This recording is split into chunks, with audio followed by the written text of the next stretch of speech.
नमस्कार दोस्तों, कहानियों की श्रृंखला में आज सुनेंगे मालती जोशी जी की कहानी प्रतिरोध। लेकिन उससे पहले मेरा आपसे विनम्र अनुरोध है कि अगर मेरे द्वारा सुनाई हुई कहानियाँ आपको अच्छी लगती हैं तो मेरे चैनल को सब्सक्राइब ज़रूर करें, लाइक करें और अपने दोस्तों और परिचितों में शेयर भी करें। बेल आइकन दबाना बिल्कुल भी ना भूलें। आज सुनिए प्रतिरोध। उसके पूरे बदन पर जैसे छिपकलियां रेंग रही थीं। ननदोई का लिजलिजा स्पर्श याद करके उसे उबकाई आ रही थी।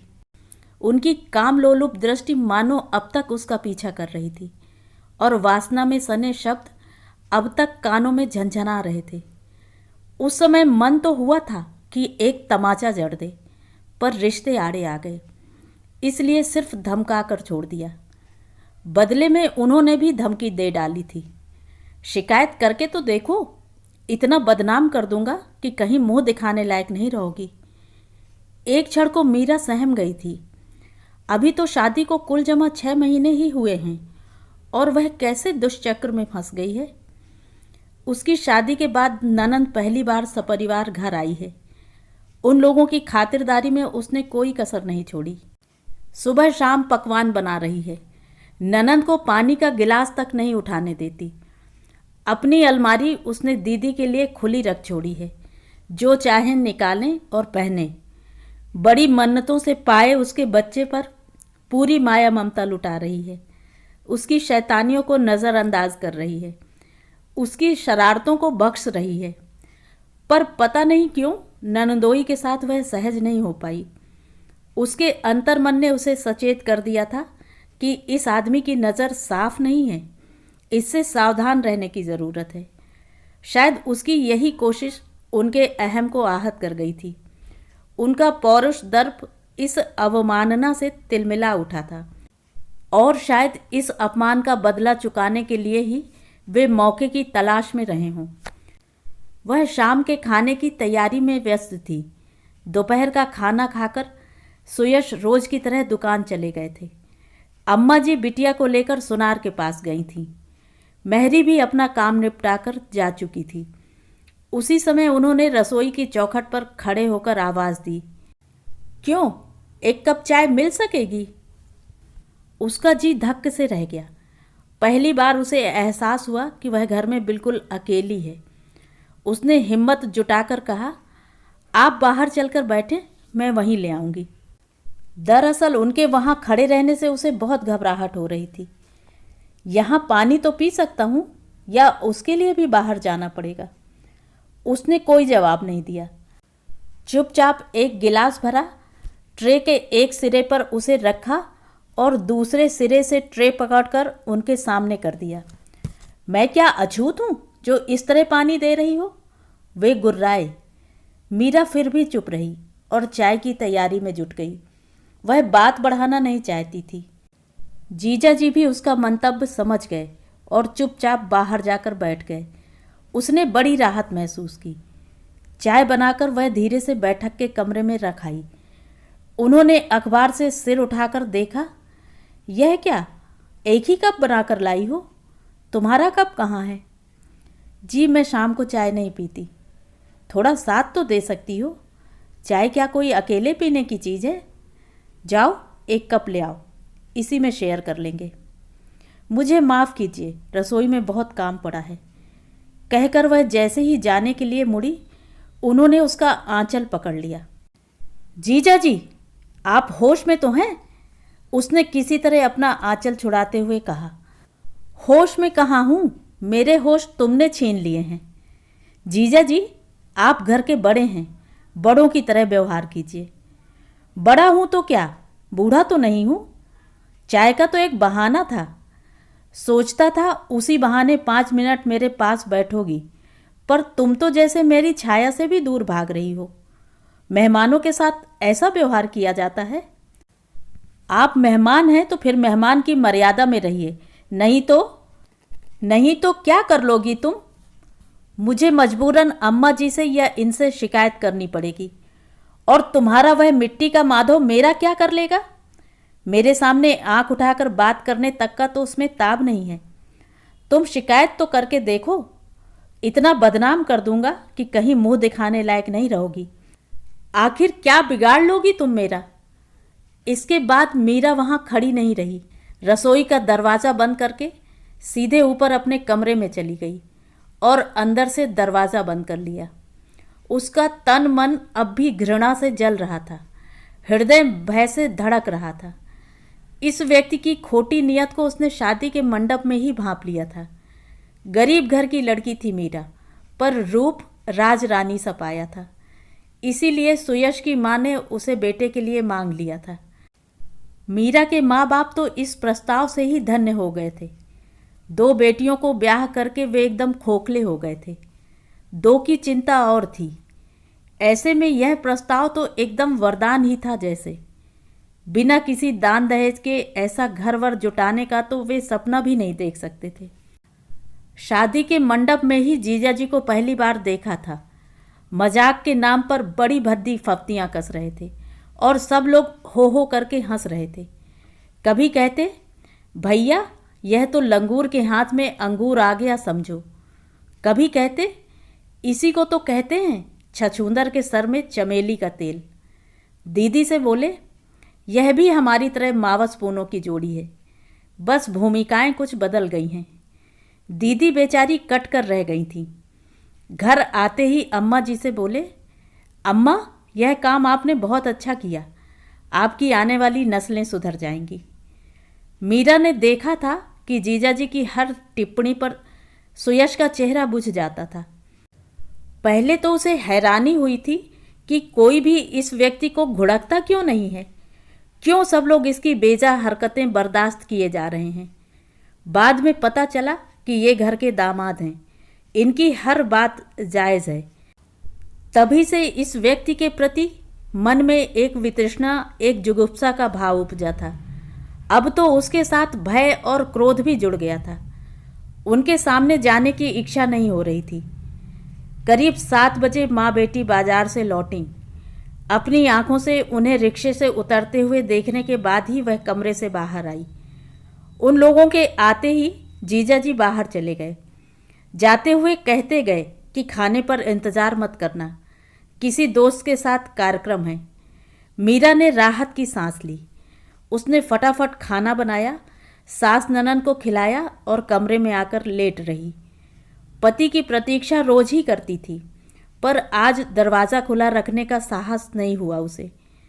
किताब पढ़ते पढ़ते कब आंख लग गई पता ही नहीं चला। सुयश ने शायद 2-4 बार दरवाज़ा खटखटाया होगा, क्योंकि जब उसने दरवाज़ा खोला तो उनका मूड काफ़ी उखड़ा हुआ था। किसके ख्यालों में खो गई थी कि मैं इतनी देर से दरवाज़ा पीटता रहा और तुम्हें सुनाई नहीं दिया? उन्होंने तल्ख स्वर में पूछा।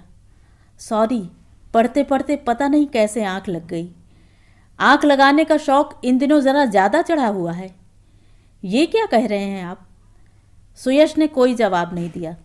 गुस्सा चेहरे पर हावी रहा। जूते पहने पहने ही वह बिस्तर पर लेट गए। आप फ्रेश होकर आइए, मैं खाना लगा रही हूँ। मैं खाना नहीं खाऊंगा। क्यों? बाहर खाकर आया हूँ। वह कहना चाह रही थी कि खाकर आए हैं तो क्या हुआ, मेरे साथ 2 कौर खा लीजिए, पर उनका मूड देखकर चुप रह गई। पलंग पर उनके सामने बैठकर उसने बात शुरू करने की गरज से कुछ बोलना शुरू ही किया था कि वह चीख कर बोले, लीव मी अलोन, मेरे सामने नौटंकी मत करो। मीरा स्तब्ध रह गई।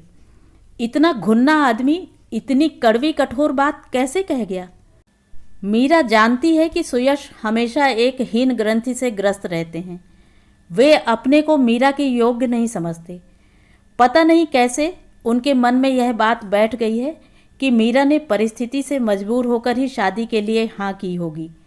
यह एहसास उन्हें बेचारा सा बना देता है। वे कभी खुलकर अपनी कोई बात नहीं कहते, किसी तरह की फरमाइश नहीं करते। उसने कभी उनकी ऊंची आवाज़ नहीं सुनी, फिर वे आज इतने आक्रामक कैसे हो गए? उसका मन एकदम चौकन्ना हो गया। कहीं यह सब नंदोई की करतूत तो नहीं है? बाहर कहाँ खाया? होटल में। साथ में कौन था? क्या फौजदारी करोगी जो इतने सवाल दाग रही हो? अच्छा, जाने दीजिए, एक बात बताइए, आपके जीजा जी आपके लिए पूजनीय हो सकते हैं, पर क्या वह विश्वसनीय भी हैं? सुयश एकदम चौंक कर उठ बैठे। जीजा जी को बीच में क्यों ला रही हो? आप उन्हीं के साथ गए थे ना? सुयश चुप रह गए। उनका मौन ही स्वीकृति था। उन्होंने मुझे धमकी दी थी कि अगर मैंने उनकी शिकायत की तो वे मुझे बदनाम कर देंगे, लेकिन वे इतने कायर निकले कि उन्हें मेरे शिकायत करने तक का भी सब्र नहीं हुआ। उन्होंने पहल करने में ही अपनी कुशलता समझी। मैं अभी आई। कहाँ जा रही हो? उस आदमी को उसकी औकात तो दिखा दूं। वैसे यह काम आपको करना चाहिए था, पर जब आपको अपनी कुंठाएं सहलाने से ही फुर्सत नहीं है तो अपनी लड़ाई मुझे ही लड़नी होगी। सुनो, बेकार का तमाशा मत करो। और वे जो मेरा तमाशा बनाने पर तुले हैं, मुझे बदनाम करने की धमकी दे रहे हैं, कर रहे हैं। वह दनदनाती हुई सीढ़ियां उतर गई। मेहमानों का कमरा खाली था। अम्मा जी के कमरे में बैठक जमी हुई थी। अम्मा अपने बड़े से पलंग पर बैठकर छालियां कतर रही थीं। लालन को गोद में लेकर बिटिया रानी पास ही बैठी थीं। जमाई राजा पान चबाते हुए सामने कुर्सी पर बैठे थे। वे अपनी लफाजी झाड़ रहे थे और माँ बेटी तन्मयता से उन्हें सुन रही थीं। अम्मा, आपने बड़ी गलती की। बस गोरा रंग देखा और रीझ गईं। अरे, पहले कुलशील देखती, फिर लड़की घर में लाती। ये छोटे घरों की लड़कियां रासलीला रचाने में बड़ी माहिर होती हैं। वो तो आपके आशीर्वाद से मैं बच गया, वरना मैं तो ठगी गई बेटा। हीरा समझकर कांच उठा लाई। मुझे क्या पता था? अम्मा बोलते बोलते एकाएक रुक गईं। उन्होंने दरवाजे पर खड़ी मीरा को देखा। कुछ देर को कमरे में सन्नाटा छा गया। सबकी नज़रें अपनी ओर उठती देखकर मीरा मंथर गति से कमरे में चली आई और सास के पलंग के पास खड़ी हो गई। ये किसकी रासलीला का वर्णन हो रहा है जीजा जी? जरा हम भी तो सुनकर देखें। उसने स्पष्ट देखा कि सास और ननंद ने घृणा से मुंह फेर लिया है और जीजा जी अपनी कुर्सी पर बैठे कसमसा रहे हैं। आपने बताया नहीं जीजा जी, किस रासलीला का बखान हो रहा था? सब तुम्हारी तरह बेशर्म नहीं होते, समझी? तुम्हें करते लाज नहीं आई, पर वे बेचारे कहते भी झिझक रहे हैं। मीरा ने सास की टिप्पणी पर कोई ध्यान नहीं दिया। वह एकटक नंदोई को घूर रही थी। आखिरकार जब उसकी दृष्टि का ताप सहा ना गया तो वे उठ खड़े हुए। अम्मा, मैं चलता हूँ। जिस तिस के मुंह लगने की मेरी आदत नहीं है। ऐसे कैसे चले जाएंगे जीजा जी? उसने लपक कर उनका हाथ पकड़ लिया और ननंद की गोद में लेटे बेटे के सिर पर रखकर कहा, अब बोलिए जीजा जी, आप अम्मा जी को जो गाथा सुना रहे थे, क्या वह सच है? जीजा जी के माथे पर पसीना छलक आया। पिछले 3-4 दिनों से वे जिस स्पर्श के लिए लालायित थे, वह आज वज्र की तरह कठोर और अग्नि की तरह दाहक लग रहा था। मीरा की मुट्ठी में पड़ा उनका हाथ मानो नागपाश में जकड़ गया था। झूठ बोलना बहुत सरल होता है जीजा जी, पर सच बोलने के लिए हिम्मत की ज़रूरत होती है, और वह आप में नहीं है। मैं क्या तुमसे डरता हूँ? तो बोलिए ना। खबरदार! छाया अचानक इतनी जोर से दहाड़ी कि सभी चौंक पड़े। बेटे के सिर पर रखा पति का हाथ उसने इतनी जोर से झटक दिया कि वे और मीरा दोनों गिरते गिरते बचे। खबरदार जो मेरे बेटे की झूठी कसम खाई, उसने फुफकारते हुए कहा। यह बच्चा मैंने सेंत मेत में नहीं पाया है। सैकड़ों देवी देवताओं की चौखट पर माथा रगड़ा है, तब कहीं यह मेरी गोद में आया है। इसे मैं तुम्हारी काली करतूतों पर बलि नहीं चढ़ने दूंगी। क्या बक रही हो? तुम्हारा दिमाग तो ठीक है? वे गुर्राए। मुझे आंखें मत दिखाओ, मैं कोई गलत नहीं कह रही हूँ। अपने घर को तो नरक बना ही दिया है, अब यहाँ भी गंदगी फैला रहे हो। तुमने क्या समझा कि तुम्हारी भावज की तरह दुनिया की हर औरत इतनी कमज़ोर है? चुप कर बिट्टी, अम्मा बोली। नहीं अम्मा, अब मैं चुप नहीं रहूँगी। मैं अब तक होंठ सीकर खून के घूंट पीती रही हूँ, पर अब पानी सर से ऊपर हो गया है। जानती हो, मेरा देवर 6 महीने के लिए विलायत गया तो इन्होंने उसकी बहू को पटा लिया। अभी दूसरों का बखान कर रहे थे। भूल गए कि मेरे घर में मेरी आंखों के सामने रासलीला रचाते रहे हैं। उससे जी नहीं भरा तो अब मेरे भाई के घर में सेंध लगाने चले आए हैं, पर मैं अपने जीते जी यह नहीं होने दूंगी। ध्यान रखना। अम्मा, अपनी बेटी को समझा लीजिए, वरना बहुत बुरा होगा। अम्मा जी ने एकदम हाथ ही जोड़ लिए। जमाई जी, आपके हाथ जोड़ती हूँ, आप कृपा करके इस समय यहाँ से चले जाइए। हमने आपके पैर पूजे हैं, ऐसा ना हो कि हम लोगों से कोई बेअदबी हो जाए। अम्मा ठीक कह रही हैं। सुयश पता नहीं कहाँ से एकदम प्रकट हो गए थे। आप बाइज्जत यहाँ से चले जाएं, इसी में आपकी भलाई है। अच्छा, तो अब चींटी के भी पर निकल आए हैं। ठीक है, अपनी गली में तो कुत्ता भी शेर होता है, लेकिन यह अपमान मैं भूलूंगा नहीं, याद रखना। आप यह भी याद रखिएगा कि आपकी लड़ाई मुझसे है, मेरी बहन से नहीं। उसकी ओर आपने उंगली भी उठाई तो मुझसे बुरा कोई नहीं होगा। सुयश का आवेश देखकर जीजा जी तो क्या, सभी लोग चकित थे। पहली बार उन्होंने जाना कि चंदन भी कभी कभी आग दे सकता है। जीजा जी तो भीतर तक तिलमिला गए थे, पर अपना क्रोध पीने पर उन्हें मजबूर होना पड़ रहा था। वे पैर पटकते हुए दरवाजे तक गए, फिर पीछे मुड़कर दांत पीसते हुए पत्नी से बोले, अब चलोगी भी या और कुछ सुनना बाकी रह गया है? मैं अब उस नरक में लौटकर नहीं जाऊंगी। तो क्या यहाँ रहकर भाई भाभी की जूठन में पलोगी? जूठन क्यों? सुयश ने कहा, यह घर उसका भी है, आधे की वह भी हकदार है, यहाँ मालकिन बनकर रहेगी। ठीक है, शौक से रहे, पर 4 दिन बाद रोते हुए मेरे पास आएगी तो मैं नहीं रखूंगा, कह देता हूं। उनके जाते ही कमरे में एक भीषण सन्नाटा छा गया। केवल मेहमानों के कमरे से सामान के उठापटक की आवाज आती रही। घटनाक्रम को देखकर मीरा तो जैसे पत्थर ही हो गई थी। उसकी बात तो हाशिए पर चली गई थी और एक नई समस्या सामने खड़ी हो गई थी। छाया एकाएक ज्वालामुखी की तरह फट पड़ी थी। वर्षों से संचित आक्रोश बाहर निकल पड़ा था और उस आवेग में पता नहीं कितना कुछ बह गया था। उसे अब लौटाया नहीं जा सकता था। थोड़ी देर बाद सदर दरवाजे की आवाज आई। इस घर का परम आदरणीय अतिथि अनादृत होकर जा चुका था। उस असहनीय नीरवता को मीरा ने ही तोड़ा। ननंद के दोनों हाथ हथेली में लेकर बोली, मुझे माफ़ करना दीदी, मेरी वजह से इतना बड़ा कांड हो गया, आपका घर छिन गया, पर मैं क्या करूं? इतना बड़ा झूठ मैं बर्दाश्त नहीं कर पाई। उसका अफसोस मत करो मीरा, वह घर मेरा कभी नहीं था।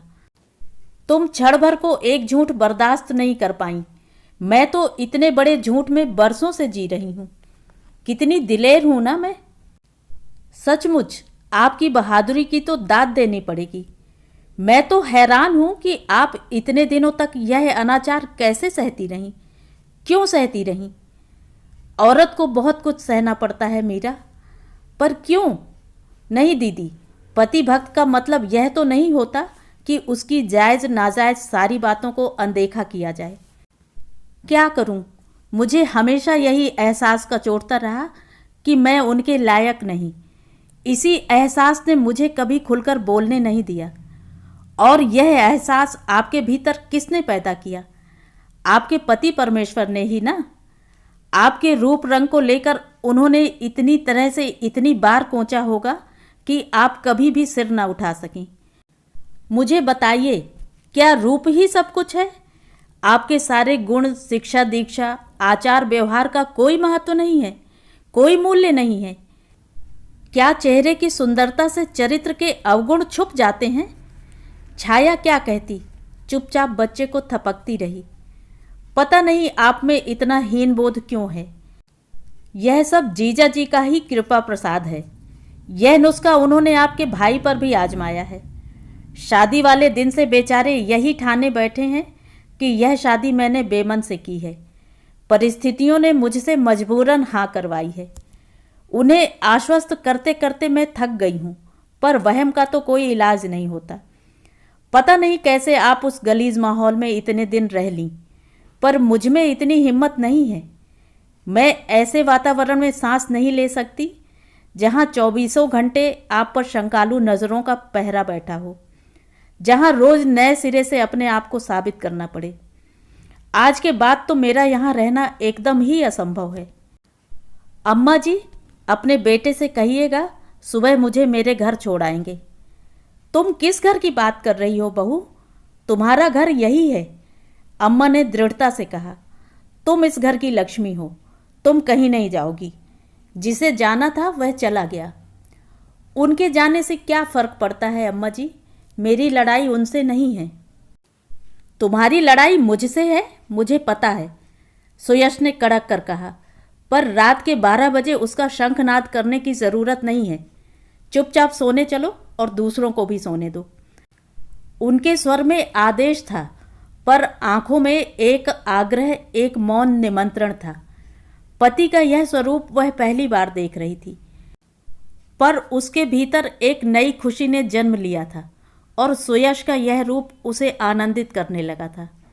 विस्मय विमुग्ध सी वह चुपचाप सीढ़ियाँ चढ़ने लगी। तो ये थी कहानी। कहानी आपको कैसी लगी कमेंट करके ज़रूर बताएं।